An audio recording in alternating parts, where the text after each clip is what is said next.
I was kicked off a pier here in the United States. Not for fighting. Not for any trouble with anyone. They asked me to pack up and leave because I was fishing too well, and what I was using on my line was homemade bait, made with sausage and unflavored gelatin, which cost me less than $2. The other fishermen on the same pier had $40, $50 worth of commercial bait, and were leaving with empty buckets. When they started seeing what I was catching, one of them went straight to the manager to complain. And the manager came to me, polite but firm, and asked me to leave. It's true. It happened at the Pahokee Pier on the shores of Lake Okeechobee in South Florida. If this is your first time here, subscribe to the channel and activate the bell, because every week there's knowledge like this that the industry prefers you never discover. Let me tell you all day long, because the details matter. I arrived at that pier at 6 in the morning. Light northeast wind, dark and somewhat murky water. Perfect conditions for channel catfish, which hunt by smell and not by sight. Temperature around 18 degrees. I positioned myself on the east side, away from the noise, rigged the rod with the bait I had prepared the night before, and cast near a drop-off on the bank that I had noticed upon arrival. In less than 7 minutes, the first fish, a channel catfish weighing approximately 2 kilograms. I pulled it in, took a picture, and returned the hook to the same spot. 15 minutes later, another one. This one, much bigger. About 3.5 kilos, fat, charcoal-colored. Then the fishermen nearby started to notice. 2 of them had power bait, those colorful tube baits that cost $12 each. A third had a box of live bait and frozen shrimp, the complete kit from a specialty store. And a fourth guy, I swear I'm not exaggerating, had arrived before me with a cooler full of various types of industrial bait. Famous brands, colorful packaging. I did the math in my head. Close to $60 worth of material just for that guy. In 3 hours of fishing, I caught 23 fish. Channel catfish, common carp, and even a fat bream that appeared out of nowhere and surprised me. 23!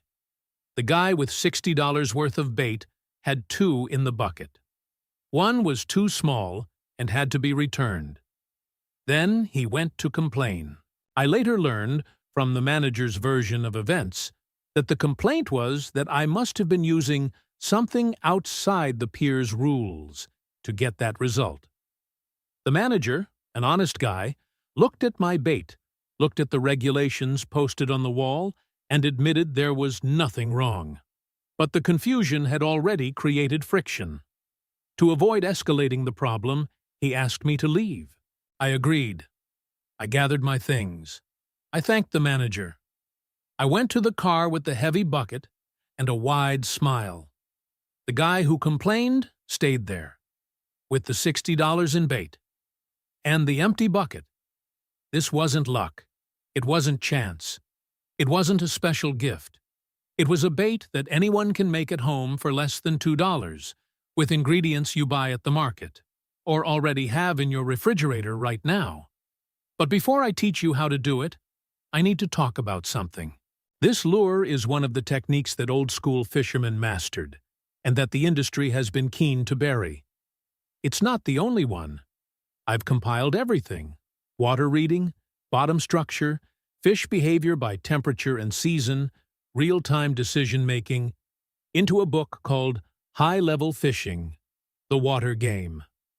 There you will find reading fresh and salt water in practice, how to identify productive zones in seconds, not hours of trial and error, structure, where the fish really is and why you're probably looking in the wrong place, current, tide, and water flow, the invisible engine that controls any fishing trip, and how to use it to your advantage, positioning and angle of attack.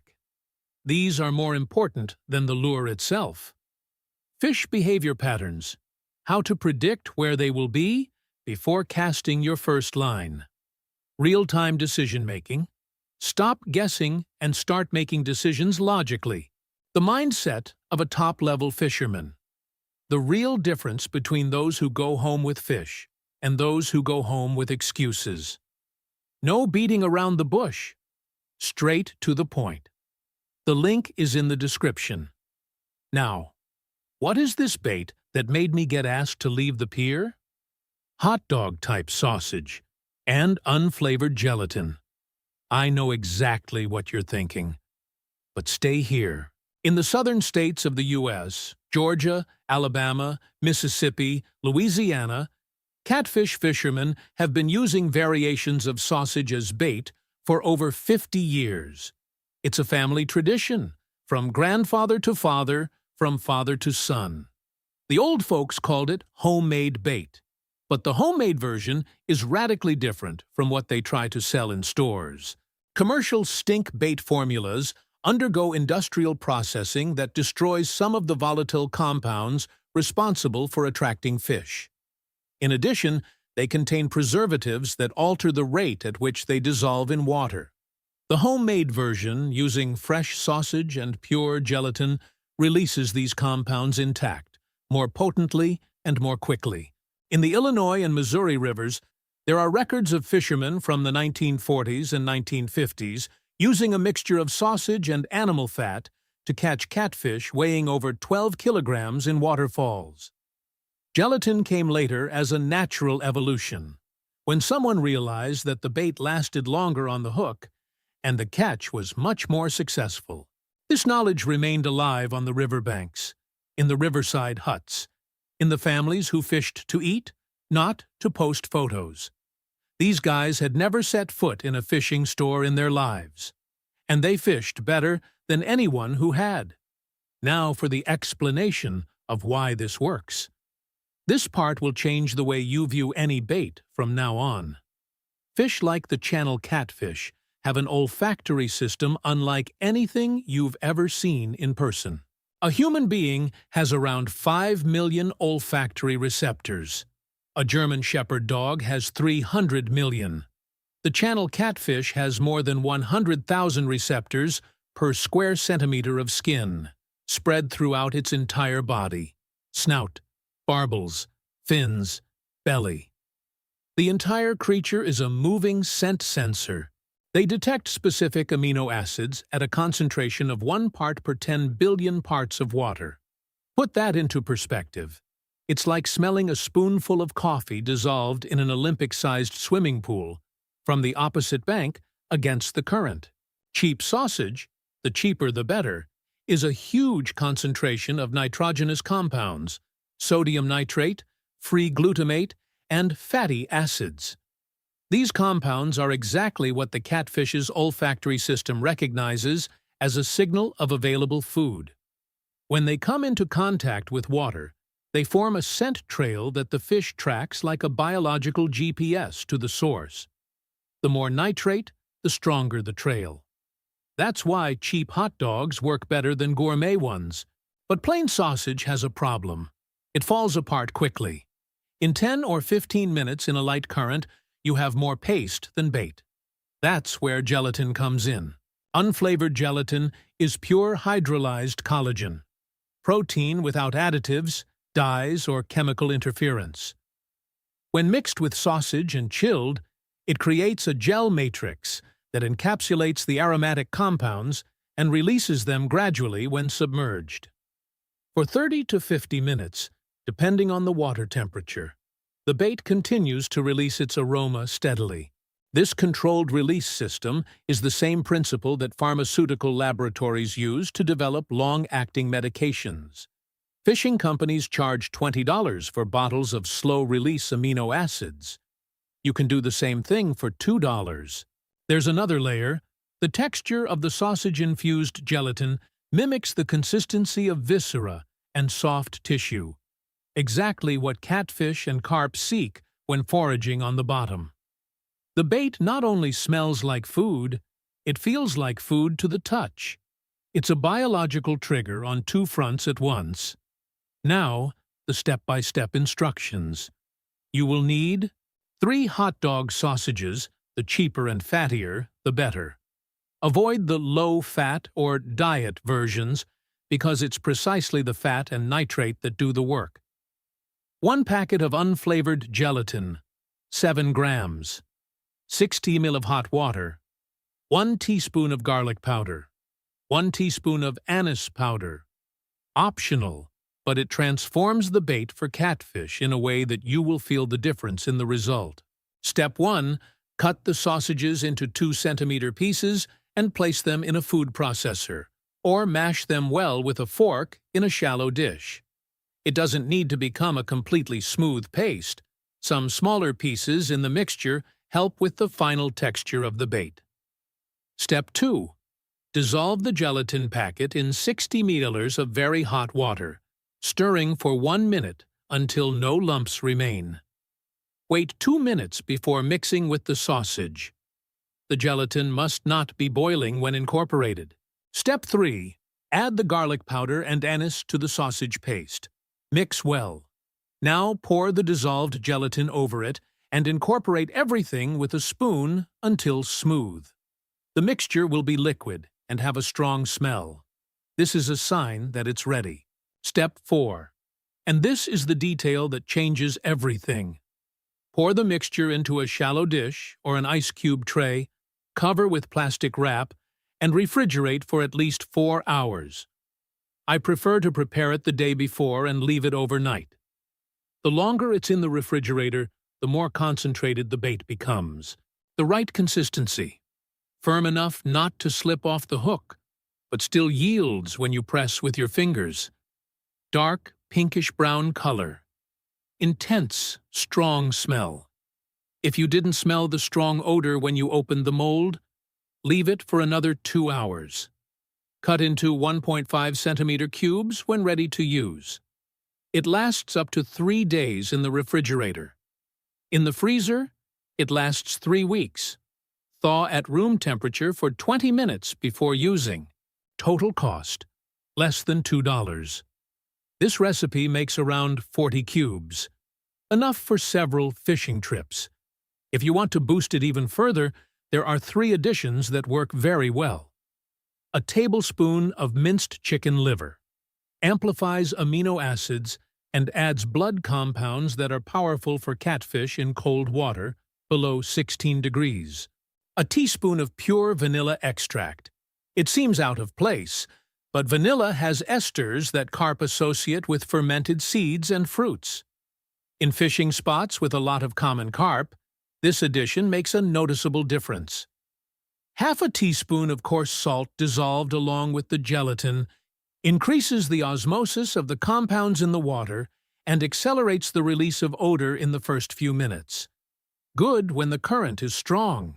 With these additions, the bait works on 3 fronts: smell with the amino acids and smoky compounds of the sausage, taste with the fat and gel texture, and also the fish's lateral line system, which detects suspended particles as the gelatin dissolves. And why doesn't anyone teach you this? The fishing industry in the United States rakes in over $23 billion a year. A large portion of that comes from artificial lures, attractant sprays, pastes, and gels that attempt to artificially replicate what sausage and gelatin do naturally.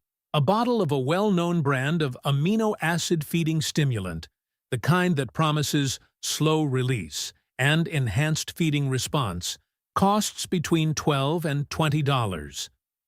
The active ingredient? Concentrated, slow-release amino acids. Exactly what you just made at home for $2 with hot dog and Knox gelatin. It's nobody's interest to teach you this. So nobody teaches you. The knowledge has remained restricted to the older fishermen, on the riverbanks, far from the supermarket shelves. While you spend money on expensive products, the guy who knows what he's doing uses the cheap stuff and goes home with a full bucket. It's always been that way. When it comes to using it, there are details that make a real difference. Mount the bait on the hook so that the barb is covered, but without burying it too deeply. A size 1-0 or 2-0 hook works well for medium-sized channel catfish. For larger blue catfish, go up to 3-0 or 4-0. For common carp, I prefer a size 4 with a hair rig. The bait hangs from a short string outside the hook, and the hook remains free. The carp swallows without resistance, and you hook the fish much more efficiently.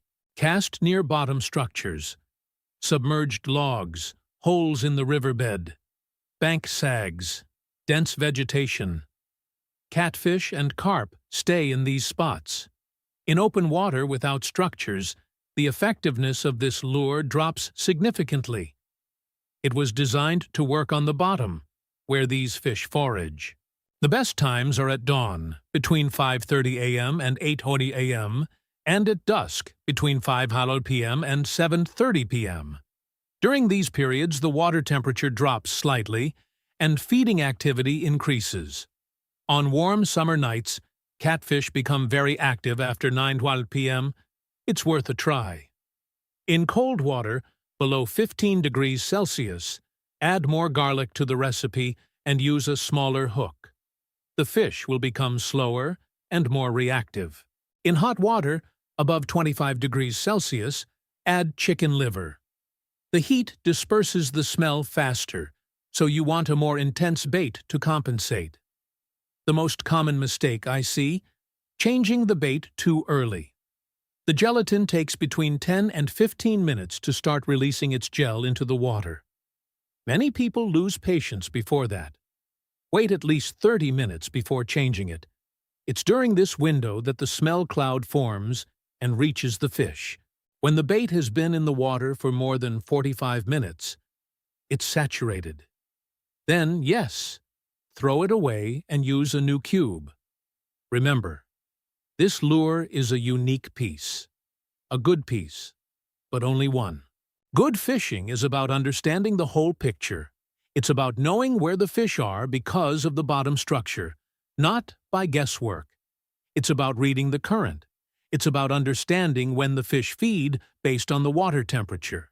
It's about positioning, reading the situation, and making the right decision at the right moment. All of this knowledge that the old fishermen mastered, and that no store will teach you because it can't be packaged on a shelf, I've gathered in high-level fishing, the water game. Water reading: identify productive zones in seconds, not hours. Structure and positioning: where the fish actually are, not where you imagine them to be. Current and tide control: use the force of the water to your advantage. Behavioral patterns: anticipate the fish's movements before casting your first line. High-level mindset: stop relying on luck and start making decisions logically. The link is in the first pinned comment. It's the knowledge they tried to bury, now in your hands. Think about your next trip to the pier or lake. While the guy next to you spends $50 on industrial bait and stares at his rod with a questioning look, you arrive with a small jar of homemade lure that cost $2. In 30 minutes, the rod has already responded. In 3 hours, the bucket is heavy. Your friends will ask what you used. You decide whether to tell. The industry wants to convince you that good fishing is expensive. It's not. The old fishermen of Alabama, Mississippi, and the shores of Lake Okeechobee, they knew this. They fished well without spending almost anything. What changed was that someone discovered that it was possible to package and sell back to you what was always yours. Now you know.